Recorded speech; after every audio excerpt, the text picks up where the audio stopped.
London School of Economics graduate and nationalist economist, Mr. Sunny Africa of the progressive-leaning Ibon Foundation complained. He said, how come the president is complaining about the budget? He signed it. I could not forget Mayor Magalong gave a PowerPoint presentation detalyado of how our politicians and government officials have been cheating, have been stealing public works and infrastructure projects, the budget. He claimed the contractors, most of them in the Philippines with the politicians in cahoots, they steal down 70% of the budget for infrastructure and 30% left to the project. If the president then doesn't make examples of some corrupt officials and really convict them, drag them to jail, not to the hospital, drag them to jail, punish them, and seize their ill-gotten assets, we have to have high punishment and decisive punishment, or else all these nice words of President Bongbong Marcos will be wasted. Wilson, I also wanted to ask you, no? Marami nagsasabi na ano daw, bakit hindi man lang minention yung arrest ni Duterte sa ICC during the Sona. But personally, for me, okay lang. I mean, maybe there's another forum for it, right? What do you think about that? I think it was a wise move by the president not to mention anything to do with the controversial arrest and exile and imprisonment of former President Duterte, because it is a very divisive topic. It is a very toxic topic. And for President Bongbong Marcos, it is a no-win topic, because it's very controversial. It's a hot potato. It's a topic that has dragged down his popularity just before the election, the midterm. So whoever advised him to not mention at all that topic, that was a very good advice. For people who are very emotionally pro-Duterte, and there are many people nationwide, not only Mindanao and Visayas, who sympathize with the former president, empathize. It's a very emotional and angry issue. Those who are against Duterte feel also strongly for it. So it's a no-win situation topic. And it's very good because the country needs to focus on the economy, not politics. Okay, so I think it's a smart choice talaga, no? Marami nga mga opposition hindi daw nag-attend ng Sona. Many opposition leaders, several of them, boycotted the Sona of the president. Yeah, because of that, no? Okay. Wilson, I just wanted to get your thoughts also. Although, baka, I don't know if there's any significance in it, right? But natuwa lang ako when I was watching the Sona, a lot of ambassadors to the Philippines, right, were there. Yung sa EU, yung sa USA, yung sa Germany. I saw the soon-to-be outgoing Israeli ambassador Ilan Flus was there also. Also, the head of the diplomatic corps in the Philippines, the dean of the traditional head of the diplomatic corps, the ambassador of the Pope Leo, they have a name for Papa Nuncio. The Papa Nuncio was there. You can see very distinct Catholic prelate attire. Usually every Sona, doesn't matter who the president is, most of the ambassadors are invited. I didn't see the US ambassador. I didn't see the China ambassador. Yeah, parang China hindi, but the US posted it. Nakita ko that the US posted that she was there. I just saw the Israeli ambassador. Correct. And the Papa Nuncio. Parang nakulangan nga ako, Wilson. Maybe it's just me. But during the Sona, there wasn't much about foreign relations. Diba? That's one thing that you always talk about. We need to improve our relationship there, no? Sana mas na-cover yun. I agree with you, Lance. That is one topic we cannot not mention. I could not forget the White House scene. If you don't, did you see the White House press con of President Bongbong Marcos with President Trump? A journalist asked our Philippine president, do you need to balance your relations with two rival superpowers, USA and China? And our president seemed to have said that no need to balance relationship because here is USA, our ever reliable, dependable ally. After a long spiel, I noticed suddenly the guy beside him, President Donald Trump, said, I don't mind you in the Philippines dealing with China because I also want to deal with China. And in fact, he plans to go to China this year to make more deals economically. So I think this is a signal. This is a signal to even us, the Philippines, that if the number one geopolitics and geoeconomics rival of China, the United States, is pragmatic enough, practical enough to want to deal with China in a proactive way, we should also do our own dealings, ASEAN style. That's my belief because the president said we have an independent foreign policy. But some people disagree. We may have an independent foreign policy, true, but it's not balanced. I think we need to diversify our diplomacy. We need to deepen economic cooperation with ASEAN, with even Russia, even China. Do you know that one of the biggest oil importers in the world is India? And India is a very strong ally of the West, former British colony, very close to UK and EU, and very close to America as an ally. How come they are dealing with Russia, the arch rival of USA? And I think they are number 2 or number 1 largest oil importer from Russia, despite the sanctions by the US and Europe. And I remember, I could not forget, there was a BBC interview of the Indian foreign minister and the European journalist complaining, how come you, India, you are the friend of EU, you are the friend of the West, how come you are a very big importer of Russian oil? And I could not forget the very pragmatic, wise Indian foreign minister saying, that is the national interest of India. Who will take care of the economic welfare of the masses of India? 1.4 billion people. It's the government of India. They cannot be swayed by geopolitics, rivalry of other places. They have good relations with Russia since Soviet Union days up to now. Hopefully, we in the Philippines can become like India, like Singapore, like Thailand, like Vietnam, Malaysia, Indonesia. No hang-ups in our relationship with USA. No hang-ups, no negative vibes against China and Russia. All economic partners, hopefully. Hopefully, we are seen as too pro-American. That is not bad. But our being pro-American should not mean we are anti-other countries.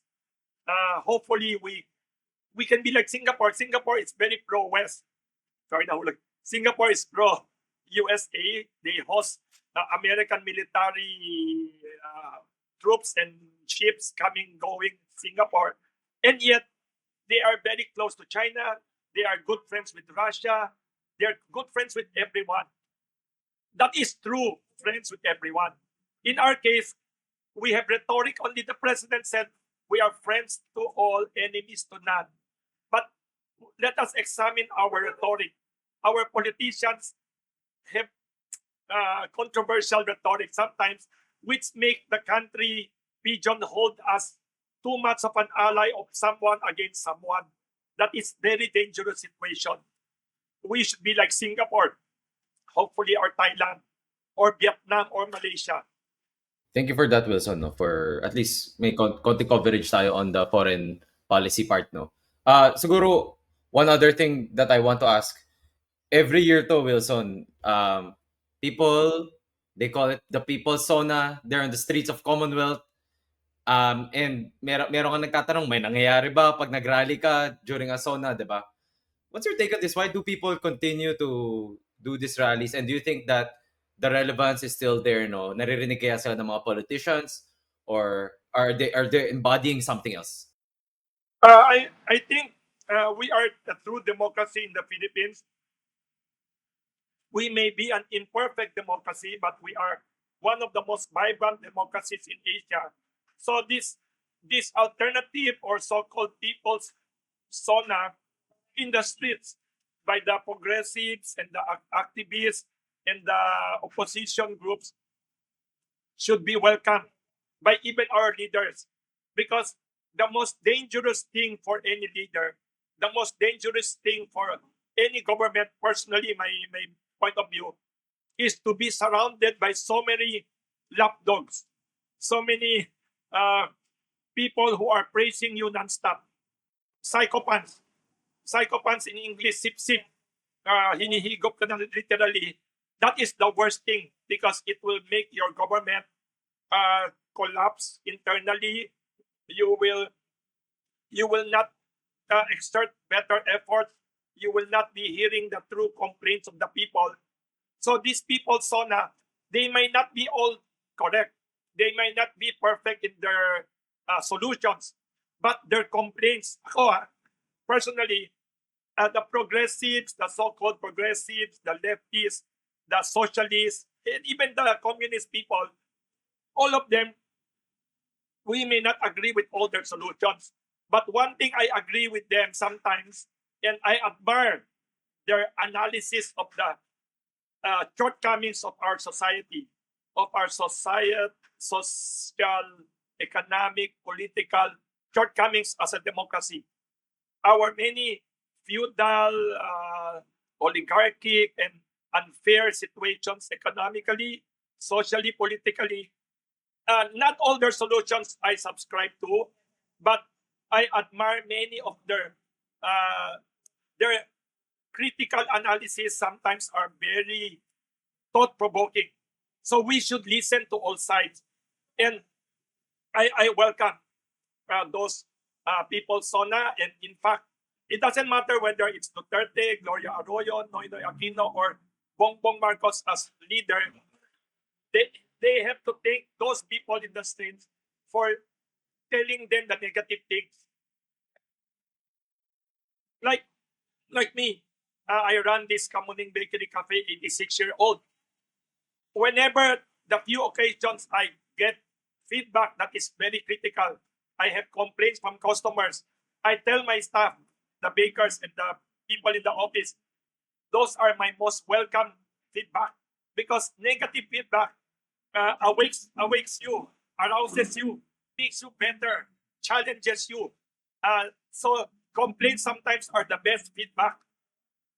The worst sometimes is people surrounding you, all praises, all you can die of all these praises.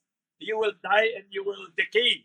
Okay, in one of the pinaka, I guess, emotional part of the Sona, right, was that BBM said ibabalik niya daw lahat ng budget that is not fully aligned with his national expenditure program. How big was this, Wilson, right? Is this something that, former presidents have also challenged and mentioned before? Or ano lang to? I don't know, maybe it's something that him trying to allude to the general public because of that very suspicious budget, no? This is very interesting. The president raised this issue. I'm very impressed in a way that he even mentioned this issue because I remember one of the guests at Kamuning Bakery Cafe's Pandesal Forum several times before is one of the best economists and activists in the country who used to serve as President Bongbong Marcos's finance undersecretary, USEC siya, professor of economics and law school sa University of the Philippines, former USEC Magno. She's a lady, very smart, and I could not forget what she said. I was so surprised. After she left government, she said her description of the national budget passed by the Congress and even the Senate. She said that is the most corrupt government budget in Philippine history. She said that and other economists. I was so shocked. So I think that statement and other complaints about that budget, the previous budget, has talagang, I think, reached Malacanang, all this anger, all this noise and everything. So thank you to President Bongbong Marcos for at least being humble enough and realistic enough to even mention it, because another activist, London School of Economics graduate and nationalist economist, Mr. Sunny Africa of the progressive-leaning Ibon Foundation, complained. He told me here at Kamuning Bakery in a session of the post-Sona analysis, he said, how come the president is complaining about the budget? He signed it. Ibig sabihin, you cannot have a budget. Mr. Sunny Africa said he could have vetoed it if he doesn't like it or if he disagreed with it. So I hope, I sincerely wish the president well, because if the president doesn't do well, our Philippine economy is really in big trouble, if not good economy. So I hope he will put his foot down even before the budget reaches Malacanang. He has very big influence on the lower house, where all the budget comes from, where the money is being made, literally. Actually, in one of that, after Posona, ito si Chel Jokno, right? Actually mentioned, ito yung tip niya. Basahin ko lang. Amendyahin natin ang rules of the House of Senate para payagan ang media at publiko na masubaybayan at masuri ang mga BICAM proceedings. And just today, Wilson, right? Yan din ang in-echo ni House Speaker Romualdez, right? Itong BICAM proceedings will be out in the public and whatnot. What does this mean, no? Even Raisa Hontiveros called for this one, right? How is this relevant? I'm not a lawyer, I'm not a politician, so I don't know the nitty-gritty details of that magic hocus-pocus thing called BICAM something. But I could not forget Senator Imee Marcos, one of the smartest politicians alive in the Philippines today. You can quote me on that. Very smart and astute and brutally frank and honest Senator Imee Marcos. She complained about it, even though the one in charge of that is her first cousin, is her mother's younger brother's son, Speaker Romualdez, and signed by her younger brother, si President Bongbong Marcos. She complained about that so-called, what did they call it, BICAM something. My impression, without going to the nitty-gritty details, I have not read the details and the process, parang there was a proposal from the lower house, there was a proposal from the Senate, then suddenly they had a meeting, then something came out totally different or something, I think, without consulting anybody, something magic. It's like, it's more magical than baking at Kamuning Bakery Cafe. You have flour, you have yeast and everything. Comes out, naging roasted chicken or something. So, I think that was the complaint of many people, even for people like me who don't know about it. So I think narindi na ang ears ni President Bongbong Marcos. He was maybe wondering what happened to the election. Why are people mad at us? This is one of the issues. And I could not forget Chelo Magno, the former USEC of Finance, an economics professor and law professor of UP. I could not forget, she said, the last budget of the government, not the new one, the national budget, she said, the most corrupt government budget in Philippine history. Can you imagine? Since Malolo's Republic up to Commonwealth up to now, that is the most corrupt. I'm shocked by that statement. And maybe those kinds of complaints from credible, non-political people. She is an economist. She is not a politician. She is not running for public office. And she doesn't have vested interest. She's not with a big business group or something, not selfish interest. So I trust her judgment. She's a very honest person. So thank you again to President Bongbong Marcos. Imperfect administration, but I like his honesty in even mentioning that controversy. Okay, thank you. Oh, so this just in, right? Senate President Chis Escudero plans to pass the bill daw. Bawal na ang mga relative, kapamilya na i-hire as contractor, right?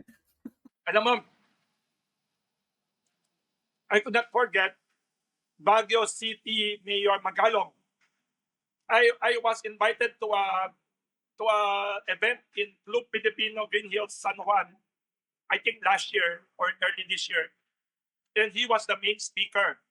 And I could not forget Mayor Magalong gave a PowerPoint presentation, detailed PowerPoint presentation of how our politicians and government officials have been cheating, have been stealing public works and infrastructure projects, the budget. He claimed, and I was so surprised for a government official publicly exposing in detail, hindi to kwentong kotsero or kwentong panaderia. Alam mo, he said the contractors, most of them in the Philippines with the politicians in cahoots, kasi they are the main beneficiaries, the politicians, they steal down 70% of the budget for infrastructure and 30% left to the project. Can you imagine? It's like you have a pandesal. This is adobo roll. It's like you have a pandesal, you have a budget, and then the panadero will just use 30% to cook the pandesal. Pwede puro hangin na lang sa loob, walang laman. If you build highways, if you build roads and bridges, they would collapse. And then the public schools, if you need public school for 500,000 new students, 500,000 new students nationwide, because of all the stealing, you will have only 30% of the students with roof in their classrooms. Kawawa. So, I'll tell you another anecdote. Another contractor of mine, I don't know if he wants to be mentioned, Mr. George Cham of the Gupan City, Pangasinan. He told me he used to be a contractor, but he was fed up because all the politicians and bureaucrats and officials now nagging him, pressuring him to give all this money to him. He computed the budget will be that 20% na lang daw. He claims it's not 70, sometimes it's 80% that's stealing. So, to me, that's excessive corruption. You know, Lance, I'm a realistic person. As long as human beings are alive, there will be sin on this earth. There will be stealing, there will be dying. But not naman 70 to 80% stealing. Ako I could live with 10, 20, 30% stealing. I could close my eyes as long as you have decent roads. I hope as long as you have good hospitals, as long as you have public schools, even though ninakaw mo 30%, even if you steal 30, 40%, don't steal 70 to 80%. I think if the president doesn't make examples of some corrupt officials and really convict them, drag them to jail, not to the hospital, drag them to jail, punish them, and seize their ill-gotten assets. Why do I say that? In China, they convict corrupt officials and they seize, they confiscate their ill-gotten assets even abroad. Even if you put your assets in California, New York, anywhere. So we have to have high punishment and decisive punishment, or else all these nice words of President Bongbong Marcos will be wasted. This is a great opportunity. In fact, Lance, I hope I could be corrected. This is the first time in 3 years I have heard President Bongbong Marcos discuss the issue of corruption. It has been a festering social, moral, economic problem. I'm not complaining as a moralist. I'm not complaining that it's immoral, it's disgusting, and whatever. I'm looking at it from the economic losses. You borrow a lot of money. The Philippine government borrows a lot of money every year to plug in the holes of that budget. Too much spending. I think, number one, we have too much corruption. Number two, we have too much inefficiency. A lot of wastage. A famous stockbroker told me, in the Philippines now, the national budget, minimum daw 40% leakage. He has a nice way of describing stealing, losses, whatever. He said leakage, 40%, very conservative. Can you imagine, we have trillions of pesos budget every year, and it's not all our own money. It's borrowed money, a lot of them borrowed money. Who will pay for that?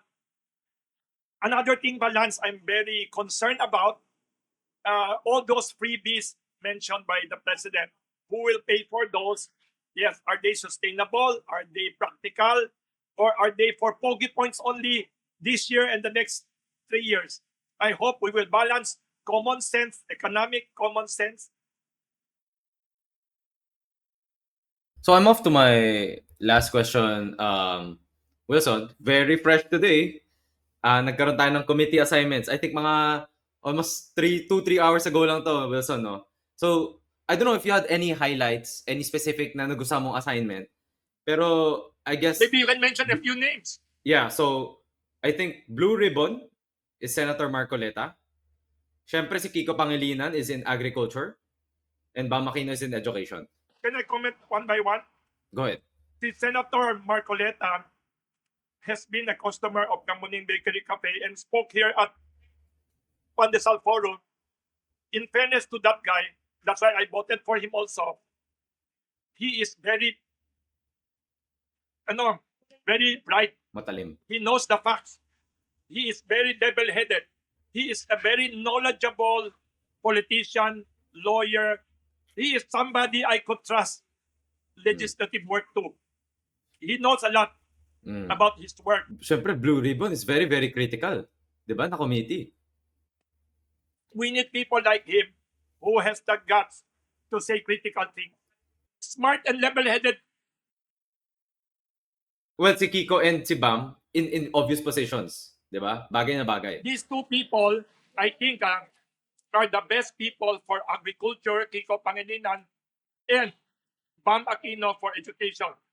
These two people I personally know, and I trust and like them, not because of their politics, but because of their life track record. Kiko Pangilinan is very devoted to agriculture, not only personally as a farmer in Cavite. He has a cute farm, mini farm, hindi naman mini compared to the Hacenderos. He knows and he is passionate about farmers. I trust that he will fight for the welfare of the oppressed and kawawa na Filipino farmers, including fishermen. Bam Aquino naman is one of the smartest senators in the legislature today. I think summa cum laude Ateneo or something. Smart guy, hardworking, decent person. And his dad, I know, Mr. Paul Aquino is a businessman. One of the smartest siblings of the late Ninoy Aquino. That guy, Bam Aquino, is ideal for education committee. He is studious. He reminds me of Sherwin Gatchalian. Sherwin Gatchalian is another very studious, smart, and pro-education senator. And our previous senator, now Education Secretary, Sani Angara, is in the same mold. These three people are perfect education advocates for the Philippines. That's why I do not complain that the two of them joined the majority. If they were not in the majority, they will be wasting their talents, their expertise on these two important issues. Ito, Wilson, bigyan kita ng medyo na pa assignment on the environment is Senator Camille Villar. Hindi ko lang alam. What do you think about that? Former chairman, if I'm not mistaken, was Lauren Legarda. Senator Lauren Legarda is an environmentalist. Camille Villar, she spoke also here at Pandesal Forum of Kamuning Bakery Cafe. She is a personal friend. My personal impressions of her, I've researched about her kasi whenever people come here, I research the background. He is also, in fairness, smart and level-headed. And she is not very politician image. In fairness, she studied in a European school for her master's degree in Spain, I think, a few years ago before the pandemic. And is one of the smartest young legislators in the country. I heard her mom is passionate about environment somehow. I hope she will do well because the Philippines is one of the biggest victims of climate change. All these weird changes in the environment, all the floodings, all the islands that we have are threatened. So her role is very critical. I suggest to Senator Camille Villar, she should consult Senator Lauren Legarda constantly and nonstop.